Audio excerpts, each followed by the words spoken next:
Hello, everyone. Welcome back to Muppin Sewing Emporium. How are you doing today? It is Friday, and that means it is time for Muppin Sewing Emporium. How are you doing today? Coming to you live through the power of the internet. From beautiful downtown Paducah, Kentucky, where it is a chilly 48 degrees outside. It's cold. And it is like we have gone from from like warm weather to we went from 90 to 55 like it saw a state trooper. I am freezing. We already had to turn the heat on at night, which I am not happy about, can I just say. Um, we have missed everybody in the store this week because it's been raining so much, which I'm sure is great for all the plants and everything, but not so great when you want to go out and go shopping for quilt fabric. So, today, boy, do I have a lot of stuff to show you, but we are also going to be finishing some of the stitches that I want to teach you in my Chicken Scratch Embroidery journey, which I'm very excited about. So if you're out there and you can hear me and you can just say hello, tell me where you are watching from. Charlotte is here. I see you. We have all kinds of new products, and I'm kind of excited about some of these. Let me move my Chicken Scratch stuff out of the way. And just in case, now next week, next week, I have a very cool new thing to show you, but I wanted to finish the Chicken Scratch today first. And while we are waiting for next week's new project to learn, I came across this goodie that I must have picked up for $2 at a craft, one of those craft shows where they are all getting rid of older stuff, like an estate sale, kind of crafters estate sale, right? I picked this up for $2. This, my friends, is a candle wicking. There you go, candle wicking. A candle wicking project. Now, for those of you who are like, what in the heck is candle wicking? Are we going to be like burning candles and rubbing it on this thing? No. This, wherever they got this from, it was originally $12.99. Hi, Joy. How are you? It's good to see you tonight. Then somebody marked it down to $4, and then someone just wrote $2 on the front of it just to get rid of it, and I must have bought it. I don't know if I paid $2, but I know it's ended up in my stash. So this candle wicking, okay, it's a knotting technique, and K-N-O-T, knotting technique, and I'm very anxious to see how these differ from French knots, because I've always been told that a candle wicking knot and a French knot were different. So this is coming soon. This is not today, and it is not next week, but it is coming soon. So we're going through all these vintage sewing techniques, and we're going to try them just like today. Cheryl, welcome. How are you doing? Yes. Candle wicking was the craft thing to do in the 70s or 80s. I think I have a McCall's pattern for a bedspread. Yes, that is what this is, an apron. And it is a very country 80s looking apron. Let's see. Usually there's we try to find a date on here, but there is none. And it does have this like sort of like this is how you know what kit you're making, where they just stick a sticker on which one so they can reuse like all the packaging, which is really funny. But so far this, and is this the same company? No, it's not the same company as the Chicken Scratch Embroidery. But anyway, these kits were all the rage, and it's still sealed. So we're gonna open this up in a couple of weeks, and we're gonna try it. So just so you know, we're still learning new old things. So we have that coming up. In the meantime, let's talk about what's new. We have a ton of new cool stuff.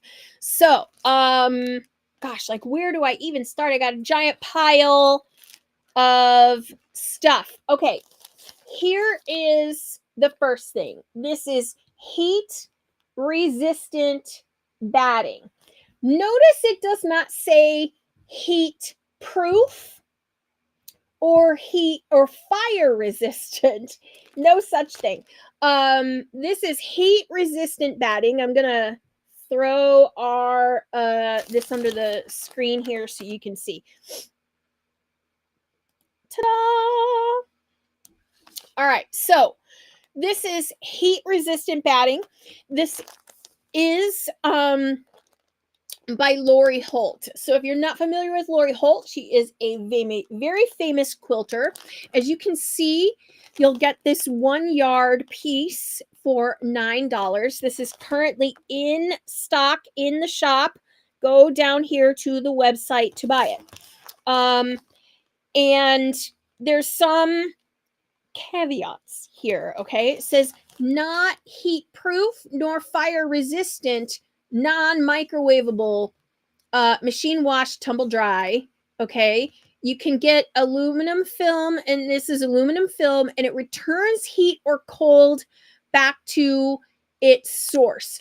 So if you are making a pot holder, a lunch bag, an oven mitt, or even the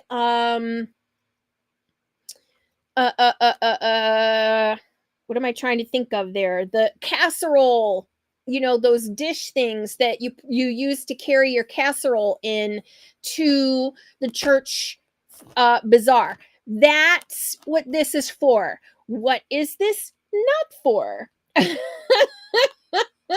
Why would you use heat resistant batting?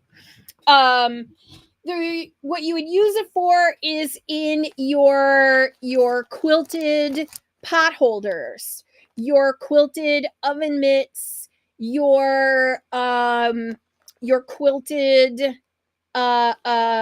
lunch pail. Okay, those kinds of things. There's a ton of patterns out there for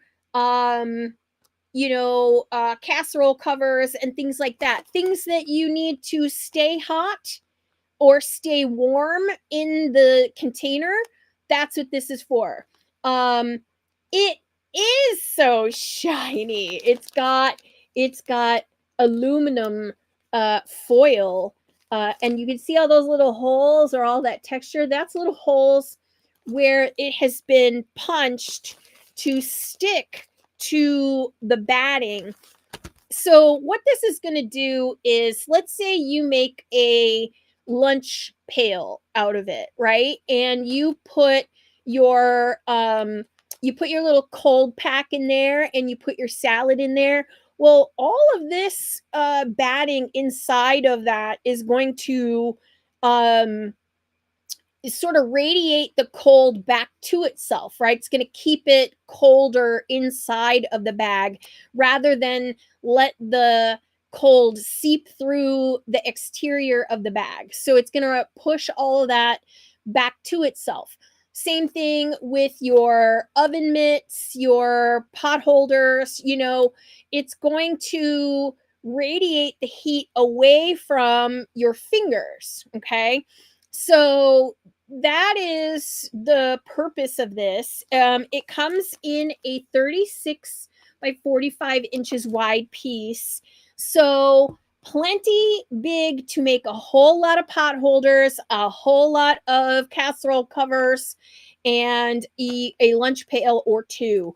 $9 for the heat resistant batting.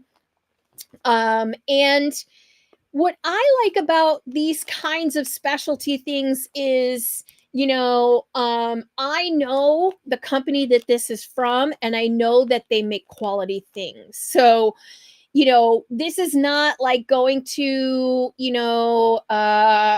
Michael's or Joann's or Walmart and getting their off-brand stuff, which I can't vouch for. This stuff I can vouch for. So heat resistant batting. Now it does say not heat proof. Okay. So if you put something really hot on it, it's going to get hot. If you need an extra layer of protection, it is saying that you can put cotton batting between the fabric and the batting. So that will help keep you protected from anything that it comes into contact with. So up to 400 degrees.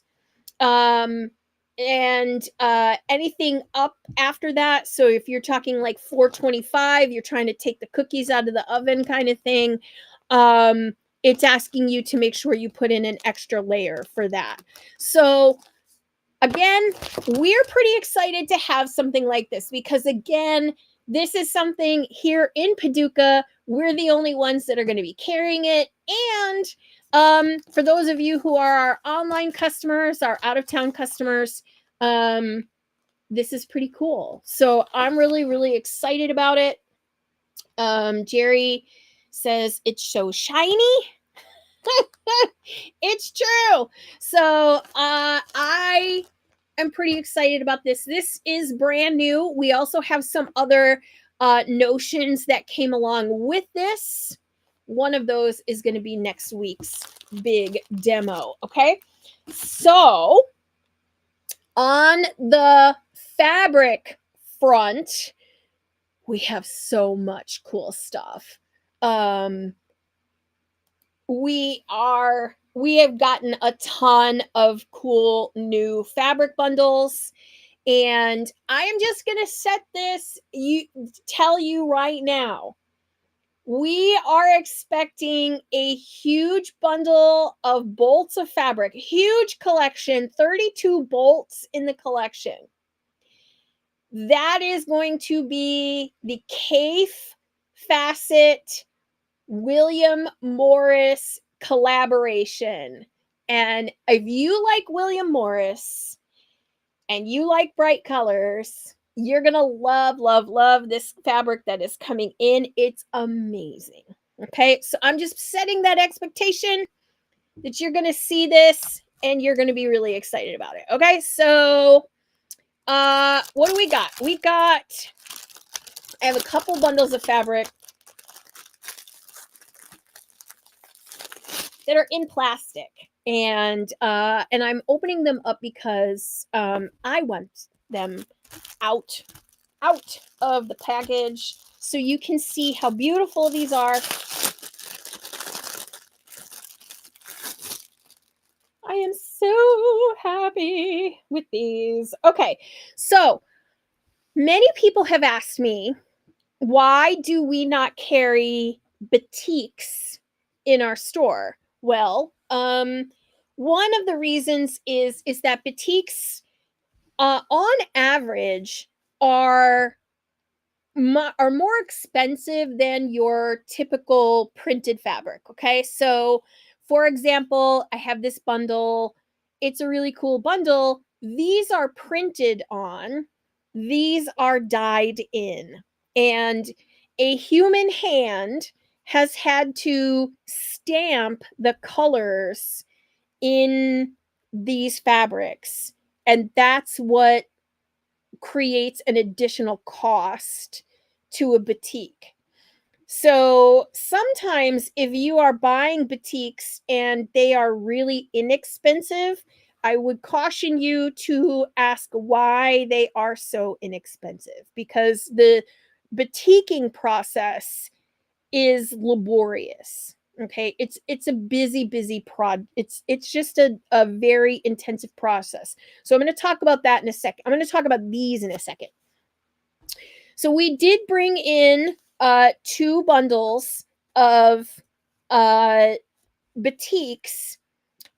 These are called a nod to mod. Okay, so a nod to mod. And these are, in my opinion, some of the most interesting batiks I have seen in some time. And this one really blew me away. So, this is not at all like a typical batik to me. This looks like a print, but it is not. It is a batik. It is hand stamped and hand um screened, if you will, okay, or hand chopped, as they call it, okay. So if you've ever seen the batiking process, a batik is how you spell batik, and they take a big wax stamp and they stamp it onto the fabric, and then they dye the fabric, and that area that has the wax on it resists the color, and then they come in and they do that again and again, and they continue to over dye and over layer and end up with colors that are basically mixed on the fabric. So it's a very intensive process, and this is how you get like these sort of marbly, watery sort of textures. Every single one of these is going to be different because of that. So this collection here is the B. Is this the B collection? This is the A collection of a nod to mod. And so you're seeing here the traditional um over dyeing, where they have done the dye process with the chop.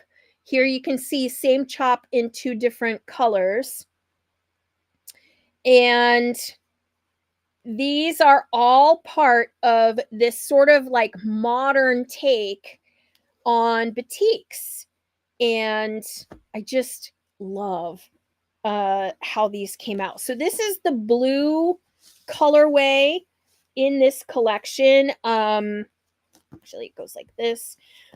This blue colorway is the A color, okay? And this is that, and then we have it in the B colorway, which is much more peachy pink with like a bit of these reds. And then this top piece here, see if I can get this to undo. But they are incredible. Yes, gorgeous colors. Batiks on their own, they have to have a much tighter weave. I'm gonna end up popping my fingernail off here. My press-on nails. There we go. They have a much tighter weave so that the wax sits on the top of the fabric and goes through. I mean, just look at that. That is a batik. That is gorgeous. I mean, come on, right? Like, you cannot